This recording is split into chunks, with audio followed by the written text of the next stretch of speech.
Les amis, cette vidéo est sponsorisée par le superbe roman graphique Les Guerres de Lucas, sorti aux éditions Deman. Comme son nom l'indique, ça retrace la vie de George Lucas jusqu'à la sortie du premier Star Wars, en nous plongeant dans la quantité invraisemblable de problèmes qu'il a dû surmonter pour venir à bout du projet.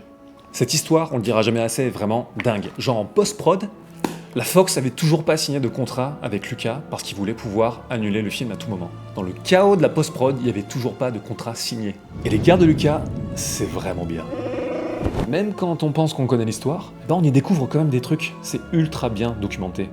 Mais au-delà de ça, c'est pas uniquement pour les fans de Star Wars, très loin de là. C'est l'histoire vraiment prenante d'un créateur qui galère énormément et parvient pourtant à surmonter le chaos. Et ça parle à tout le monde. En fait, ça se lit comme un thriller vraiment immersif, avec une petite pincée d'humour qui va vraiment bien. Petite mention d'ailleurs à un running gag que j'aime beaucoup, c'est le running gag de George Lucas, dont la seule indication pour ses acteurs et pour tous ses collaborateurs quasiment, c'est plus rapide et plus intense. Genre il y a une case à un moment où dans le fond, on le voit en train de dire à des Stormtroopers qui comprennent rien, plus rapide, plus intense. Il y a presque un gag des As. Le trait est vraiment chouette, à la fois simple et évocateur. Parfois tu reconnais des gens, tu comprends même pas comment c'est possible, tellement il y a une épure dans le dessin, mais une épure tellement bien choisie que soudainement, c'est comme si tu touchais à la source de la représentation de quelqu'un. Mais franchement, ça m'étonne pas que le bouquin ait été pété de récompenses. Même Papa Lucas l'a adoubé.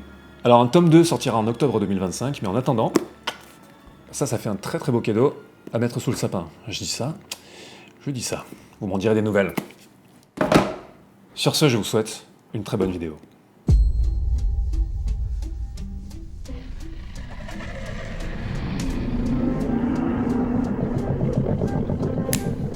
Alors, salut tout le monde. Aujourd'hui, on parle de House of the Dragon dans un format un tout petit peu plus détente que d'habitude. House of the Dragon, dont la deuxième saison s'est terminée il y a quelques mois. Et cette série, c'est un petit peu ce que Game of Thrones n'était plus sur la fin, dans ses dernières saisons en tout cas. C'est-à-dire un retour à une écriture qui rime un petit peu à quelque chose, en mode, tiens, et si on recommençait à écrire des personnages un petit peu intéressants? Et perso, j'aime beaucoup cette série. Je trouve les choix de casting incroyablement bons, l'écriture sait où elle va, et elle s'y tient avec panache. Et pour un résumé rapide, attention bien entendu, spoiler. Ça se passe quelques centaines d'années avant Game of Thrones, et on suit grosso modo la lignée des Targaryen, qui va mettre le royaume à feu et à sang sur un simple malentendu de succession. Hi, well, I'm back, with my friend. Apparemment, George Martin, l'auteur de base, s'est inspiré d'une véritable guerre civile anglaise du XIIe siècle, qui avait été aussi une guerre de succession pour écrire tout cet arc, en tout cas dans son univers. I'm Queen Rhaenyra now. Rhaenyra, c'est elle, était la future reine désignée par son père, le roi Viserys, c'est lui, dont la nouvelle femme, Alicent, était la meilleure amie d'enfance de Rhaenyra. Voilà, sa meilleure pote, c'est littéralement sa belle-mère. I must admit my confusion. Mais à la mort du roi, Alicent, qui est la seule présente, va mal interpréter un truc énigmatique que son mari dit sur son lit de mort, et penser qu'il a changé d'avis au dernier moment, et qu'il veut que son fils Aegon monte sur le trône. Alicent, qui pense être dans son bon droit, va donc trahir sa belle-fille et ex-meilleure amie, permettre un coup d'état, et le royaume va être scindé en deux. D'un côté, on a Aegon sur le trône dans la capitale, soutenu par Alicent, sa mère, et de l'autre, on a Rhaenyra en exil avec ses soutiens, qui essayent de mener cette guerre fratricide sans trop mettre le royaume à feu et à sang. Donc voilà où on en est dans la saison 2. Et il y a quelques mois, je regardais un podcast de Corridor Crew. Corridor Crew. Ça va quelque part, je suis pas juste en train de raconter ma vie. Corridor Crew, c'est une chaîne YouTube qui est dédiée aux effets spéciaux numériques. Ils font des courts-métrages conceptuels, mais aussi beaucoup de pédagogie autour des VFX, à travers pas mal de formats, dont leur plus célèbre, VFX Artists React. Et Corridor, donc, ils font aussi des podcasts. Et il y a quelques mois, au milieu d'un podcast consacré à Furiosa, soudain à la fin, petite impro avec les questions du chat, et ça part sur House of the Dragon. That's actually my main problem with the show, is not like the visual effects necessarily, but the camera work is like so boring. Especially like the scenes where you gotta have a good camera moving in interesting ways and like a scene that dynamically changes. And I'm talking about dialogue scenes. But because like those scenes, there's so much dialogue. in order to, yes, there's so much dialogue happening. And if you're just two static characters standing in the same set that we've seen like 20 times with no movement, nothing happening, Spielberg does an incredible job with his dialogue scenes because his camera's always moving. There's always something else happening in the background, like Jaws when they're on that like that ferry And they're just having a really basic, character v character dialogue scene, but the background is moving and changing the whole time as they're going into port. That none of that happens in Game of Thrones. Yeah. It's the most boring, static shot, reverse shot camera work I've ever seen. They build these giants. They're saying the grade's boring too, and you're totally right. And the dialogue, I think the script is pretty good, and the characters are interesting and their dynamics are interesting. But if you're not doing anything else in the scene, and again, it's the same repurposed scene I've seen with this same character 20 other times, then I'm just bored, man. Bref, je résume, ça bouge pas, donc c'est chiant. Alors, pour être clair, j'ai énormément d'affection pour Corridor Crew. En plus d'être des gens attachants, je trouve qu'ils ont une créativité qui est vraiment inspirante. Et quand on a une vraie affection pour quelqu'un, on l'aime autant pour ses qualités que pour ses défauts.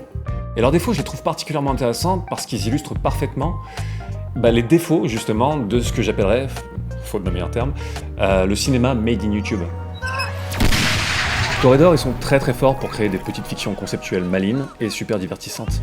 Une idée intéressante, une mise en image ludique, et boum, souvent c'est assez balèze. Matt, là, qui défonce House of the Dragon, c'est pas un artiste VFX, c'est un des monteurs de Corridor, donc quelqu'un qui est très à l'affût de la rythmique des choses. Il avait notamment fait une super vidéo avec Jordan, où il refaisait les boucliers de Dune de Lynch avec différentes techniques. Mais la limite de tout ça, c'est qu'il faut capter l'attention immédiatement. Il faut que ça bouge. Fonctionner sur YouTube, c'est fatal. De fait, ça les bloque dans un seul type de langage visuel. Sans compter que côté américain, j'ai l'impression qu'ils se posent de toute manière beaucoup moins la question. La tradition au cinéma, elle est restée beaucoup plus foraine, je dirais, qu'en Europe, par exemple. Donc pour l'ami Matt, avoir des enjeux intéressants, des acteurs intéressants et des dialogues intéressants, ça suffit pas pour rendre une scène intéressante. Il faut en plus faire bouger les choses dans l'arrière-plan pour divertir. Parce que quand il prend l'exemple de Spielberg, ok, mais il parle pas du fait que la chorégraphie de ses plans sert en tout une manière comme une autre d'apporter l'information. Ça bouge pour une bonne raison, pas juste pour satisfaire des yeux qui s'ennuient. Excuse me. Are you important? Et le truc, c'est que si tu peux pas t'intéresser à une discussion que tu qualifies toi-même d'intéressante parce qu'il n'y a pas de mouvement de caméra alambiqué, il y a quand même un petit souci. Après, je conçois que c'est un podcast, que le moment était improvisé, que Matt n'avait pas préparé son truc, que parfois t'es pas en forme et tu fais pas gaffe à ce que tu dis. Bon, ça arrive. Mais en fait, si j'ai eu envie de faire cette vidéo, c'est pas spécifiquement pour répondre à Matt, c'est parce que j'ai l'impression que cet avis, il est assez répandu, en fait. Et comme vous l'aviez deviné, je suis pas d'accord avec. C'est des gens qui parlent dans des couloirs. Oui, il y a beaucoup de couloirs. Il y a bien une scène d'action de temps en temps, mais majoritairement, c'est un retour à l'écriture et au minimalisme. Et au couloir. Il y a beaucoup de couloirs. D'ailleurs, ça m'étonne que Corridor Crew n'aime pas, du coup. Comme je disais dans la vidéo précédente, cette série, elle parle de la solitude et de l'absurdité du pouvoir. Du fait que, quoi qu'il arrive, on reste des marionnettes de quelque chose qui nous dépasse. Donc, pourquoi ça bouge peu ? Comme on l'a dit plusieurs fois sur cette chaîne, la question, ça devrait être, avant toute chose, pourquoi ça devrait bouger ? Ça devrait être ça, la première question qu'on se pose. Dans House of the Dragon, au niveau des thématiques, au niveau de la sève de la série, il y a quelque chose qui relève profondément de l'immobilité, de la structure. Quelque chose qui relève en fait du poids de l'ascendance, de la chape de plomb de l'ascendance, qui pèse sur les choix des personnages et sur leur capacité à vivre leur vie comme ils le voudraient, ou non.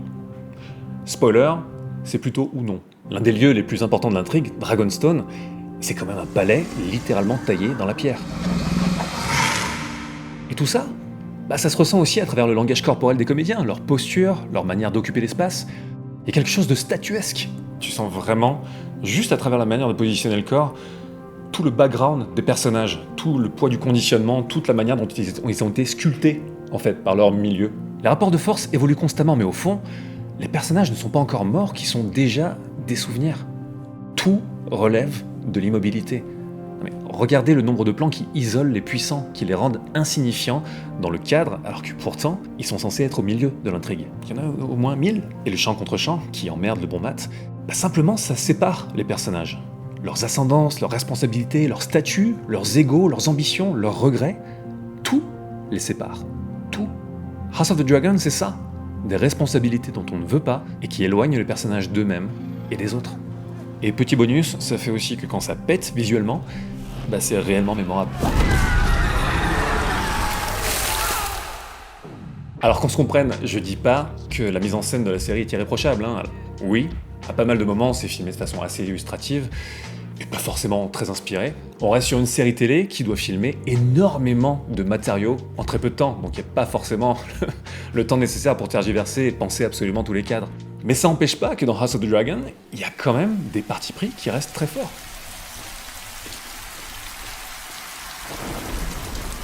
Par exemple, pourquoi la série a une vibe 1000 fois plus réaliste que les Anneaux de pouvoir, alors que dans les deux cas on est sur de la high fantasy médiévale? Here's not what I thought. Which is the reason I did what I did. Bon, déjà l'écriture qui tient un peu plus la route, bien sûr, mais aussi le travail sur le son. La musique est très peu envahissante dans House of the Dragon, ça laisse beaucoup de place pour immerger dans les environnements à travers le son. Littéralement, on est à l'écoute de ce monde. Ça, c'est un truc que les Anneaux de pouvoir n'a pas vraiment compris. Et je dis ça alors que la musique de Bear McCreary, pour moi, c'est une des seules choses vraiment réussies de la série. Je kiffe cette musique. Et c'est même pas une question, en fait, de bonne ou mauvaise musique, c'est une question de pas systématiquement nous prendre par la main pour nous dire quoi ressentir. Dans les Anneaux de pouvoir, qui se veulent dans la continuité des films de Jackson, bien sûr, il y a un côté très opératique où la musique doit être très présente, et chez Jackson, elle était très présente. Mais même Jackson savait quand ménager des moments de silence et des moments où on retient sa respiration, où on est à l'écoute de ce monde-là. What happened to her? She died. Dans les Anneaux de pouvoir, c'est pas vraiment le cas. On est vraiment sur un langage millimétré qui est censé vraiment être à sa place, avec beaucoup moins de choix tranchés. Dans House of the Dragon, la plupart du temps, on est là avec les personnages, c'est cru, c'est direct. Et bon Dieu, une musique qui n'envahit pas tout, et putain, ça fait du bien. Sincèrement, je pense que si les créateurs des Anneaux de pouvoir regardent House of the Dragon, ça doit leur mettre un petit coup au moral. Bref, quand tout repose à ce point sur la performance des comédiens et sur la sensation d'immersion, bah tu poses ta caméra et tu laisses l'alchimie opérer. Et si tu bouges, ça doit être pour une raison. Voilà, là par exemple, plan fixe, et c'est passionnant. A show shouldn't feel like that, man. It shouldn't be like this next episode's just like an interstitial one that's just gonna be a waste of time anyway to watch. Yeah. Like, Rev just cut asked. the episode. Neo Rev Cut the episode. Dude, the finale, if though. nothing is happening, cut the episode. Cut the finale of this freaking show because it was nothing. I can't spoil anything in the final episode because nothing happened. I agree. Let's try to hit some for the next season. Yeah, spoiler alert, nothing happened. Let's try to hit some of these questions. Vraiment. Bah écoutez, jetons un œil. Cette scène, c'est la toute dernière dialoguée de la saison 2. I had to see you. Alicent a finalement pris conscience de son erreur d'interprétation grâce à un rebondissement que je vous épargne, Who knows? et elle vient secrètement proposer à Rhaenyra de mettre un terme au chaos en lui ouvrant en douce les portes de la capitale, en lui permettant donc de faire un coup d'état et de redevenir reine sans verser trop de sang. Ensuite, Alicent veut juste disparaître et s'éloigner de tout ça. Assez des intrigues, assez des responsabilités, c'est marre. Cette discussion, c'est une joute, en fait, entre les deux personnages qui sont à l'origine de tout ce qui se passe dans la saison 2. Enfin, non seulement de la saison 2, mais aussi de la série. Deux personnages qui jusque-là ne pouvaient et surtout ne voulaient pas communiquer. Et là, soudain, il y a une possibilité de déblocage. Parce que le poids de la discussion, il est à tous les niveaux. Leur ancienne amitié, le ressentiment, la culpabilité, les responsabilités, les choix impossibles, l'avenir du royaume. Sans compter que Rhaenyra a perdu un enfant à cause d'un des fils d'Alicent. Niveau désir de vengeance, ça se pose là. Et là, Alicent prend sur elle et essaie de reconnecter avec Rhaenyra malgré tout le ressentiment qui est entre elles. Littéralement, toute l'intrigue et tout ce qui va se passer dans la suite de la série, dans tout cet univers fictionnel, en fait, va reposer sur cette discussion, sur la manière dont cette discussion va se dérouler. Excusez-moi, les enjeux sont quand même... ok. Quand les gardes les laissent seules entre elles, Alicent et Rhaenyra sont toutes petites au milieu du cadre, vulnérables, comme les deux petites filles qu'elles étaient il y a longtemps. I've been, I think, mistaken. Et là, boum, on entre dans le vif du sujet. Why have you come here? Because I lost my way. On a un chant contre chant assez neutre, avec une amorce des personnages. Elles sont toutes les deux dans le cadre, parce qu'on pose la base. Il y a une possibilité de communiquer. Yes, but you alone made virtue your banner. And I clung to it. Et là, tout d'un coup, on n'est plus près des visages. Ça vire dans le personnel, et le cadre les sépare maintenant. Il n'y a plus d'amorce. On entre dans un début de duel où chacun est de son côté. Ensuite, une petite transition. Le début de la joute et l'échauffement sont terminés. I've been alone of late. Elles sont à nouveau ensemble et toutes petites dans un plan large. Tout paraît dérisoire. Et Alicent reprend son explication. I walked outside the walls of the city and I felt a weight lifted from me. On est sur le même genre de champ contre champ qu'au début, mais par contre elles sont plus éloignées. La première tentative d'Alicent a échoué, elle ressent le gouffre qui les sépare, mais elle essaye quand même. I do not wish to rule, I wish to live. Elle finit par se rapprocher, et là on revient sur les mêmes valeurs de plan qu'au début. Il y a à nouveau un espoir de connexion. Mais quand Alicent révèle ce qu'elle veut vraiment, I would take my daughter and her child and leave it all behind. elle est à son plus vulnérable, et l'émotion l'emporte. On se rapproche des visages sans amorce de l'autre personnage. C'est le moment où elle se jette à l'eau, avec la peur et la solitude qui vont avec. It's too late. Parce que Rhaenyra réagit mal, la discussion s'envenime. Et là, nouvelle transition. La deuxième partie de la joute est terminée, balle au centre à nouveau. Alicent s'éloigne pour prendre sur elle et préparer sa troisième tentative. Did you come here thinking you would be absolved? Et là, le cadre présente littéralement Rhaenyra comme la conscience d'Alicent, perchée sur son épaule, comme une sorte de fantôme qui la met face à ce qui la ronge. Donc, allez, go, nouvelle et dernière tentative d'Alicent. La caméra passe derrière elle parce qu'on a un changement d'axe, donc un changement de dynamique. You never stop loving your mother, you know. Alicent change sa tactique, il n'y a plus rien à perdre, on tape directement au sentiment. Du coup, là, on a un retour au même type de champ contre champ neutre du début, avec amorce, parce que la discussion redevient possible. Mais elles n'ont jamais été aussi éloignées. Ça devient de plus en plus dur pour Alicent. Why have you come here? Sauf que quand Rhaenyra répond, on voit qu'elle est affectée, et elle met Alicent directement dos au mur. Là, on est de retour sur des plans plus serrés, émotionnels, qui isolent les personnages. Aemon will soon fly to join Cole in the Riverlands. Et Alicent se rapproche soudainement et révèle son plan. Un coup d'état pour mettre Rhaenyra sur le trône. Et là, la question qui tue. What of Aegon? Alicent essaie bien sûr de trouver une solution qui n'implique pas la mort de son fils. He still heeds his mother. I believe I can prevail upon him to bend the knee. No, still. D'un seul coup, on a un recul de la caméra. Rhaenyra repousse littéralement la proposition. On a un désaccord, donc une distance. Il n'y a pas d'alternative. If I am to take the throne, I must put an end to the opposition. Et là, on arrive à l'ultimatum et on passe à un champ contre champ de profil. Rhaenyra maintient toujours une distance, mais Alicent est bien plus proche d'elle dans son propre plan. C'est toujours elle qui essaye d'aller vers Rhaenyra. Choose. Et on arrive finalement au point de non-retour de la séquence. A son for a son. Le choix d'Alicent. Est-ce qu'elle va accepter de sacrifier son fils pour la paix du royaume? Elles sont toujours séparées par le cadre, mais les plans n'ont jamais été aussi rapprochés, parce qu'on est au plus profond de l'intime.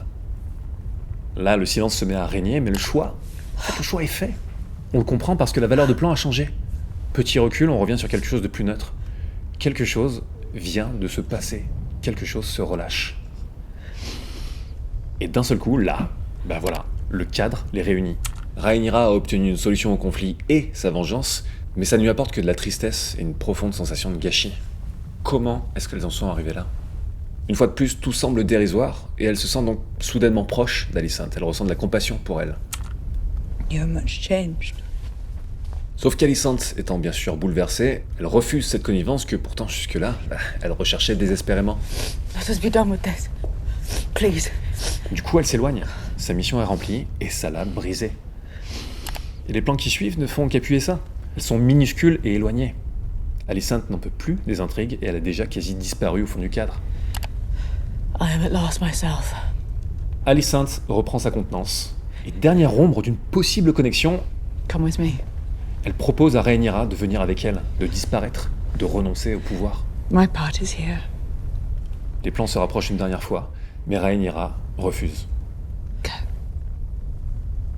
Dernier plan large, les personnages ont l'air de petits pions qui disparaîtront avec le temps.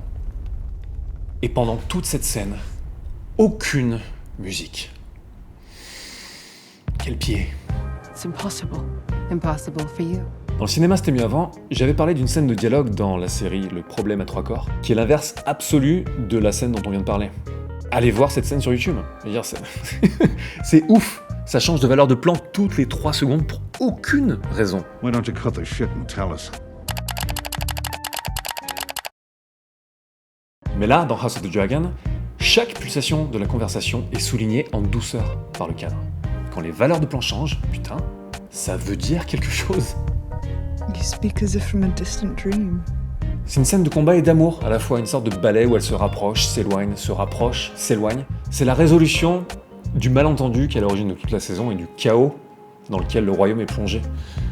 Je sais pas, mais vous avouerez que c'est quand même peut-être un petit peu plus intéressant qu'une énième scène de baston déjà vue et revue 1000 fois. Et des scènes d'action incroyables, il y en a eu dans la saison, mais bon...